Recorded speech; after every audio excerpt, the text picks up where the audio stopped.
Given to this sermon is Foretastes of Redemption. Foretastes of Redemption. As I say, we only have 2 Sabbath evenings together to look at this story, and in one sense it's hardly enough. But in another sense it is enough, because this is a wonderful story that really can be consumed in one go, but it lends itself to 2 sermons because it basically falls out into 2 halves.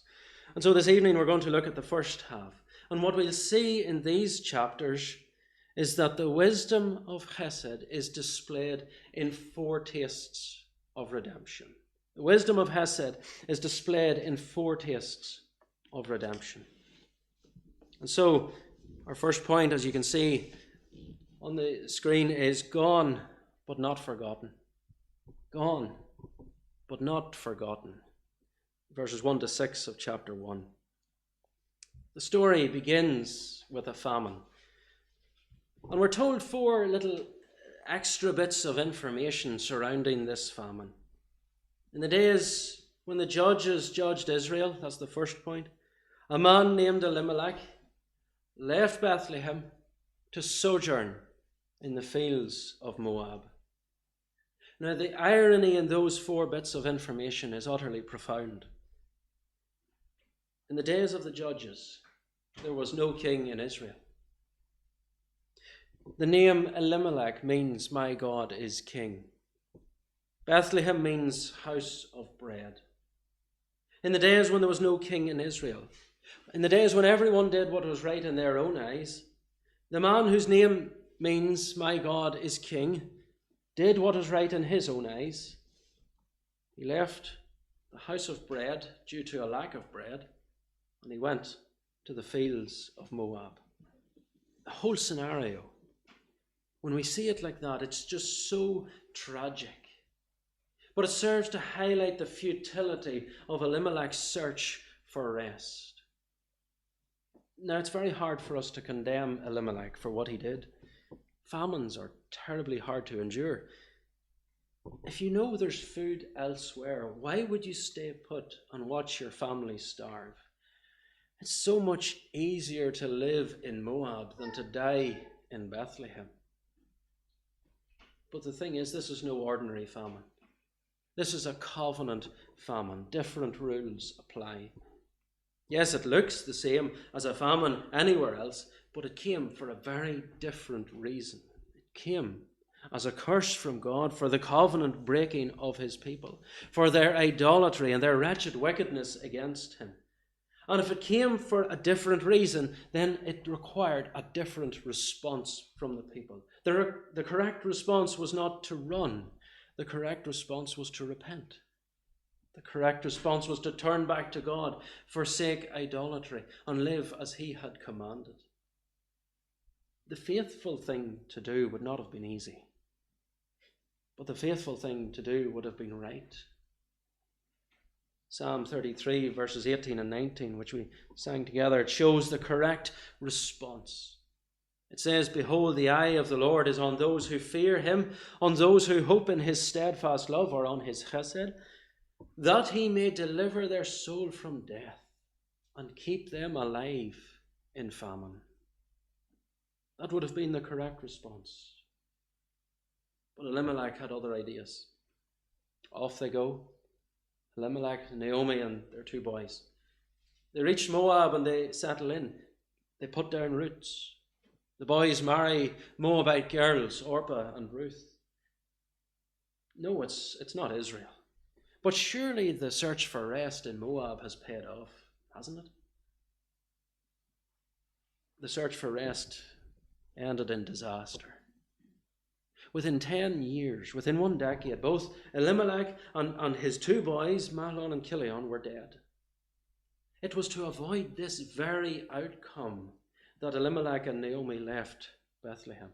What started out as an attempted escape from the covenant judgment of God in Israel has ended with that very same judgment overtaking them in Moab.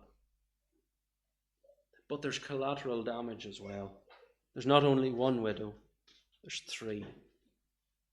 Through a series of covenantal catastrophes, Naomi Orpah and Ruth have been plunged into the deepest grief that any human can experience. But not only has Naomi been plunged into grief, she has hit rock bottom in the social pecking order. Think of it. A decade earlier, she'd lived in Bethlehem with her husband and her 2 sons. She had 3 providers. They had property, they had land which they could cultivate to grow food. Now here she stands in the fields of Moab with nothing and nobody. She has become literally and absolutely destitute. She's homeless, she's penniless, she's kinless, familyless. But there's another problem that she faces that mightn't really jump out of the passage at us, but it's there. It's a real problem for her. She is becoming nameless.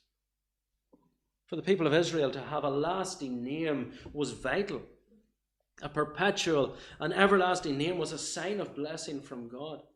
For someone's name to be cut off from Israel was a judgment from God.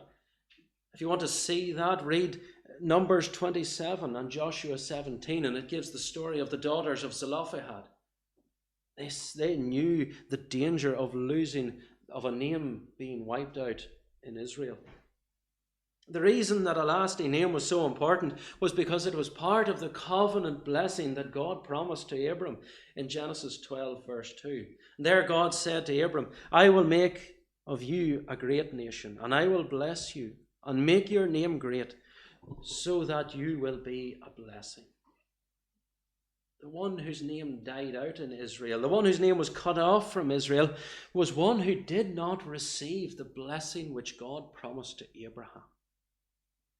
And this was Naomi's imminent danger. With the death of Elimelech, Mahlon and Chilion, their family name was about to die out. Naomi was the last link in the chain. And there she stood in the fields of Moab, teetering on the edge of the land of complete forgottenness. Every sign of God's blessing upon the family of Elimelech had almost disappeared. I'm sure she asked herself this question: where now is the chesed, the faithfulness of God? If she did ask that question, an answer eventually made its way to her ears. The Lord has visited his people in giving them bread. And here is the first glimpse of God's covenant faithfulness, his chesed breaking in to Naomi's grief and suffering. It is almost like a whisper carried on the winds. Naomi, God has come to Bethlehem and he's brought food. Naomi, you might be in Moab, but there's bread for you in the house of bread. The Lord has not forgotten his people, and Naomi, God has not forgotten you. Naomi was gone, but not forgotten. Dear believer, has God in his providence brought calamity? Has he brought hardship into your life? And with this suffering, do you feel abandoned by him?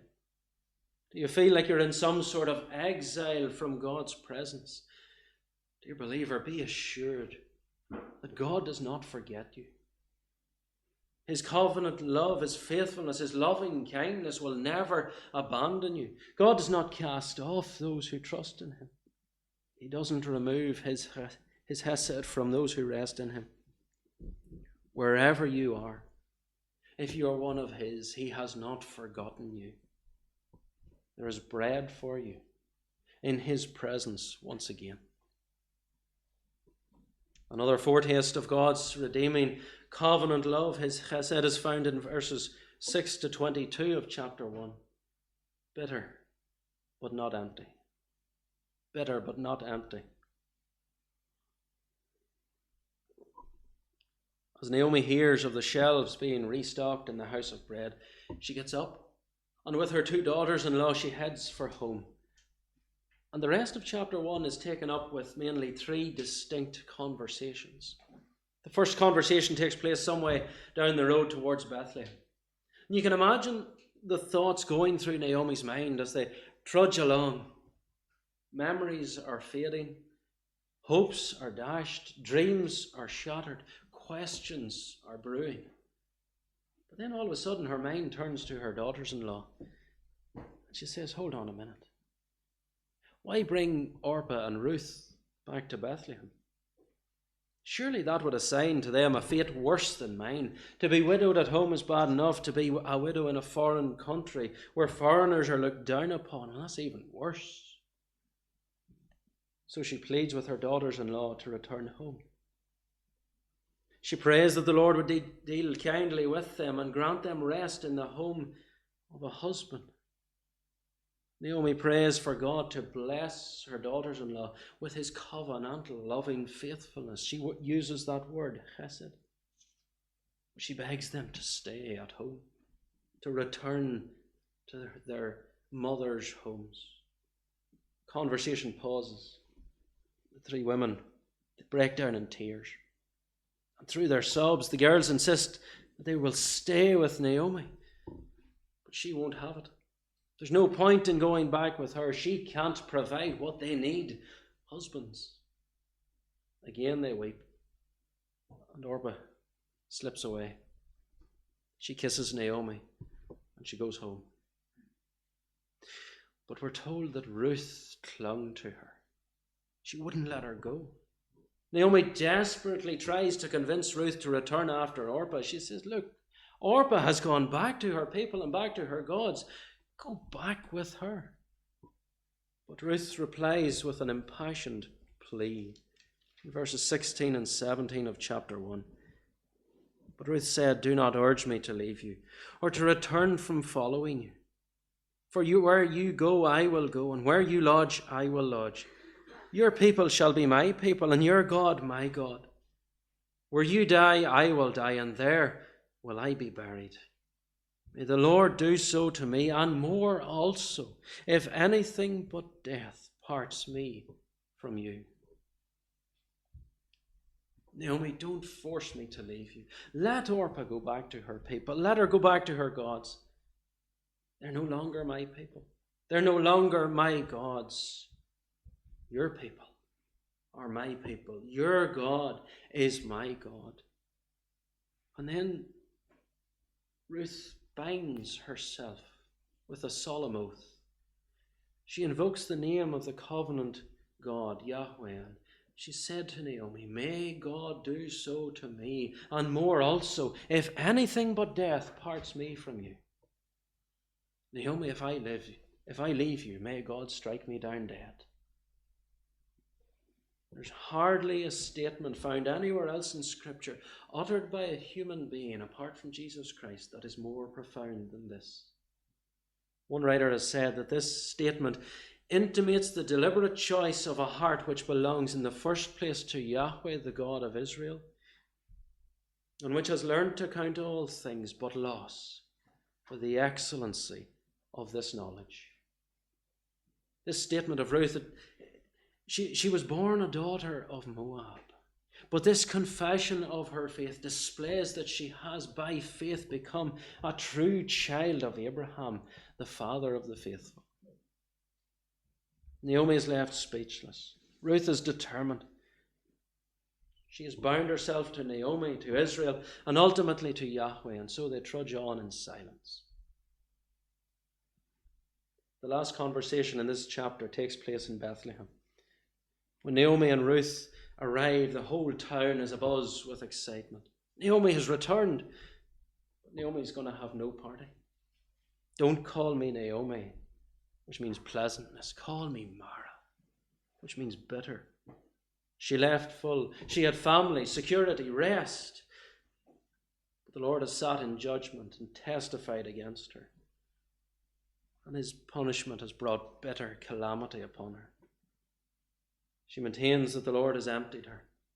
She is alone, destitute, bitter. Or so she thinks. The irony of Naomi's statement would not have been lost on the original audience.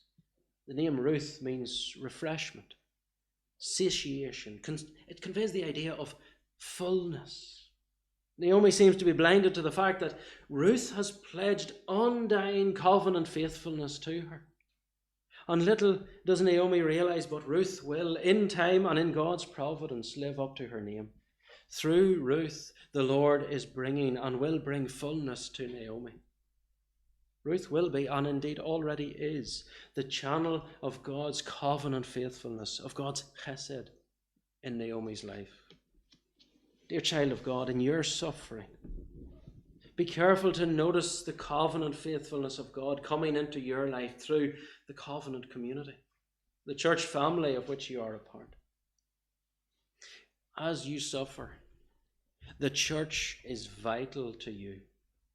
We can't live as spiritual lone rangers. God has purposed and decreed that the church is a means of grace to his people. The church is the channel of God's chesed to his people. God placed Ruth in Naomi's life as a channel of his covenant faithfulness. Look around you. Take careful note of the channels of God's faithfulness who are sitting right beside you. Don't let your suffering blind you to the Ruths in your life whom God is using to bless you. Your suffering is bitter. Yes, that is true. There is no denying that fact. But the Lord has not emptied you. Recognize those people in your life through whom God is filling you and blessing you. Naomi has not been forgotten. She is not empty. And finally, in chapter 2, Naomi may be suffering, but she is not forsaken. Suffering, but not forsaken. As we come now to chapter 2, we have the first mention of Boaz. He's introduced to us as a worthy man, a noble man, a righteous man of character. He is a relative of Elimelech's as well. And the writer here, he's building suspense. He's pointing out, here's one who could be a redeemer, one who might be able to turn Naomi's whole situation around. But how will it work out? Well, the rest of the chapter narrates what took place in one single day in Bethlehem. As the sun rises, Ruth seeks Naomi's permission to go and glean in the harvest fields.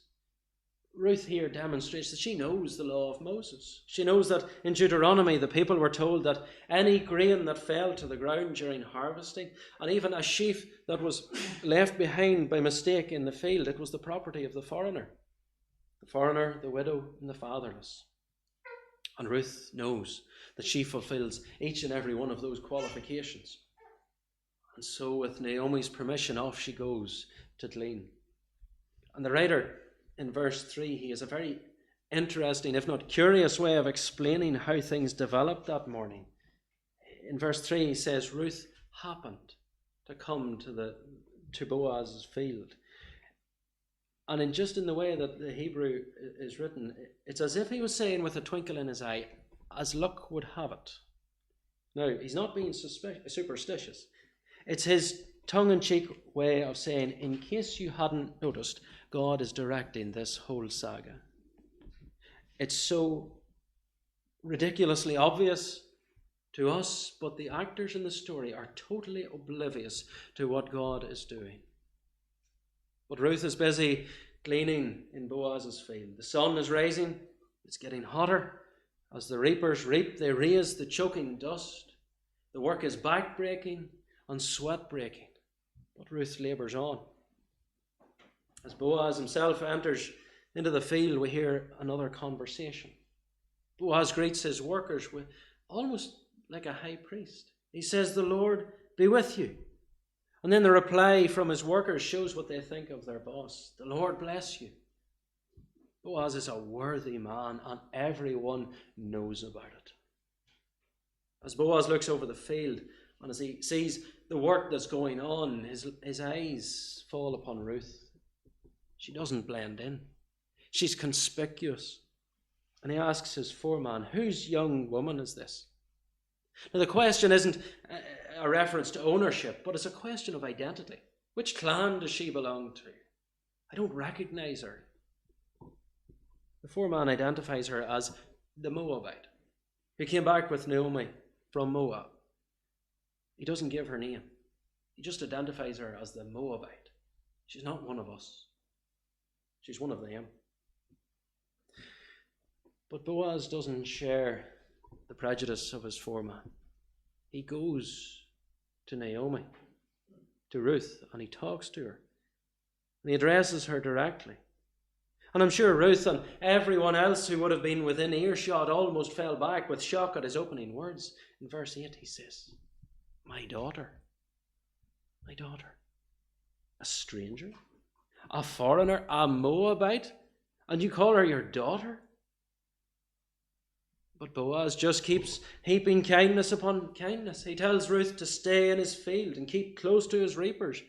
And whenever she's thirsty, she's to go and drink from the water that the young men have drawn. Now, hang on a minute, Boaz. Have you lost the run of yourself? Stop talking, Boaz. You're humiliating yourself.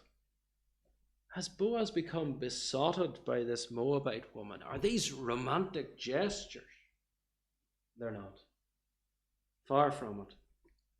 When Ruth asks why she has found favour in his eyes, that he would even take notice of a foreigner like her, the answer Boaz gives her is breathtaking. He informs Ruth what he has heard about her. He informs Ruth that he has heard all about what she has done for Naomi since the death of Mahlon, her husband. He says that to Ruth that he knows how she has forsaken all to identify herself with a land and with a people whom she has never seen nor met.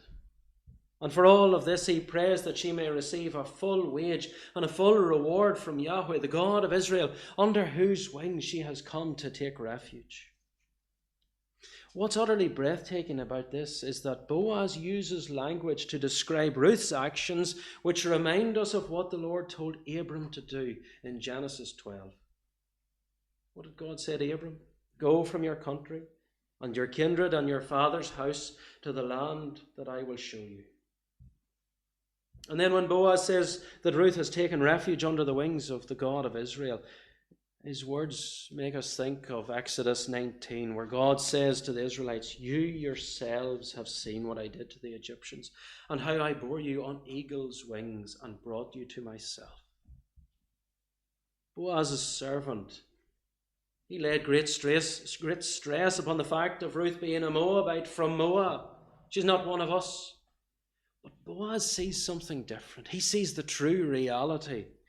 Here in Ruth is a young woman who has covenanted herself to Naomi, to Israel, and to Yahweh, Israel's God. Here is a true daughter of Abraham, not by blood, but by faith. And what does he pray? He prays that the blessing of Abraham, the exceeding great reward that God promised to Abraham, he prays that that would be granted to Ruth.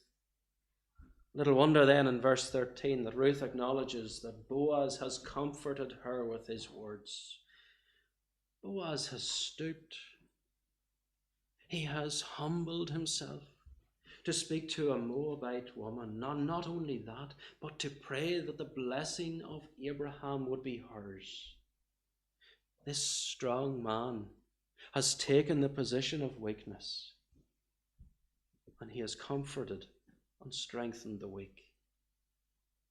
Boaz's kindness doesn't end with words. Not only does he extend gracious hospitality to Ruth during the mealtime in the heat of the day, but he instructs his reapers to deliberately drop barley for her to pick up. And when the day was over and Ruth had beaten out what she had gleaned, it weighed at least 20 kilos of barley. Or for any of you who might remember old weights, that was nearly 100. When Naomi saw her staggering through the door with this abundance of provision, she can hardly contain her astonishment and delight. Ruth, where? Who? And then Ruth mentions the name of Boaz. And the next words of Naomi are so magnificent. She prays that Boaz may be blessed by Yahweh, the God whose kindness, whose covenantal faithfulness, whose chesed has not forsaken the living and the dead. And it's very hard to overemphasize the extraordinary nature of these words as they proceed from Naomi's lips. This is the woman who has declared that the Lord's hand has gone out against her, who is convinced that God has sat in judgment and testified against her and brought calamity on her. She has declared that God has emptied her. There is no more loving kindness for her, no more covenantal faithfulness. She is a nobody, from a family whose name is as good as wiped out from Israel. And as far as she can see, Yahweh's Hesed has abandoned her. But suddenly, as Ruth recounts her day gleaning in the field with Boaz, the long, dark night of Naomi's soul begins to lift. The sun begins to rise and the shadows begin to melt. Could it be? Could it be that Yahweh has not abandoned her? Does God's loving kindness still follow Naomi even through the valley of the shadow of death? For Naomi at this moment, hope is reborn. She dares to trust in the covenant promises of Israel's God. But little does she even realize the abundance with which God is going to fill her. Boaz's prayer of blessing on Ruth will be answered and will overflow so profusely as to fill Naomi also to overflowing. At this point in the story, as the original audience would have reached the end of chapter 2, what would they have been thinking? Reaching this point in the story, it should have caused them to hope. It should have caused them to look to their covenant God, who will yet rescue them from total oblivion. In their return from exile, they would have had the foretastes of God's redemption. In coming back from Babylon, they had not been forgotten, not even in their exile. As they endured the bitterness of their exile, they were not emptied. They were suffering even as they were trying to rebuild life back in the land of promise, but they had not been forsaken. In all of these foretastes of redemption, the wisdom of God's Hesed was visible to them. This should have caused them to look forward in hope. The Lord, the mighty one, the strong one, will not disregard the weak, but he will stoop to rescue and redeem. What about you this evening?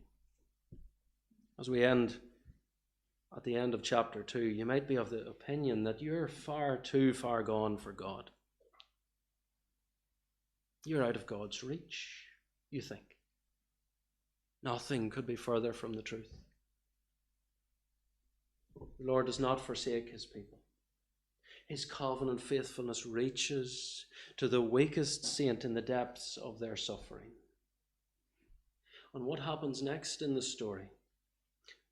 That is what will point us to the depths and the lengths that God will go in his faithfulness to his people. In a moment, we're going to sing from Psalm 130. And at the end of stanza 4, we'll sing these wonderful words. Hope in the Lord, O Israel, for steadfast love, or chesed, has he.